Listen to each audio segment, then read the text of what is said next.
ध्यान से समझने की बात है। अरे निर्मल चित्त कौन सा है, कैसा होता है निर्मल चित्त? जो कृष्ण को चाहता है। अब हमको लगे भाई हम भी सब कृष्ण को चाहते हैं तो हमारा भी चित्त निर्मल होना चाहिए। अरे कृष्ण बिना जी और न भावे। चित्त की निर्मलता क्या है?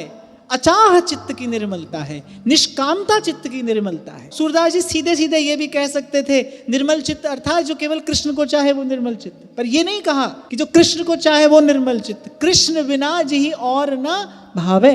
हमको कृष्ण भी चाहिए, पर हमको कृष्ण के साथ साथ इधर उधर तेरा मेरा ये भी चाहिए। सच बताओ ऐसा है ना? कृष्ण भी चाहिए, साथ साथ ये भी चाहिए। अब सुन लो, अगर साथ साथ ये भी चाहिए फिर कृष्ण नहीं चाहिए, फिर वो ऐसे ही उधार का विचार है, वो अपनी अंतरात्मा की पुकार नहीं है। और मैं कई बार एक बात निवेदन करता हूं कि भोजन स्वाद या बेस्वाद नहीं होता, भूख स्वाद बनाती है भोजन को। अगर भोजन स्वाद हो तो स्वादिष्ट से स्वादिष्ट भोजन भी पेट भर जाने के बाद अच्छा क्यों नहीं लगता?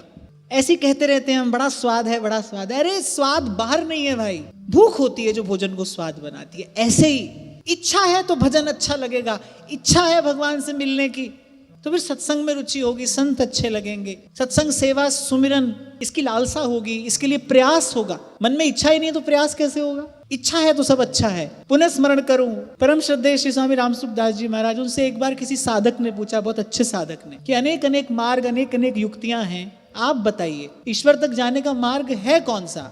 श्री स्वामी जी ने मुस्कुराते हुए उत्तर दिया, मार्ग तो उस तक जाने के लिए होता है ना जो दूर हो।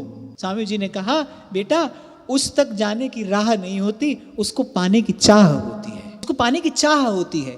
चाह, मैं यदि ये कहूं तो अनुचित नहीं होगा कि सत्संग वही चाह का प्रसाद देता है। जब चाह होती है फिर सत्संग सेवा सुमिरन फिर अच्छा लगता है। फिर एक समय तो ऐसा आता है जब उसका व्यसन हो जाता है, छुड़ाए नहीं छूटता। तभी बाईसा कहती है ना, राणा जी रूठे मारो काई कर लेसी, मैं तो हरिगुण गास्यारी माई।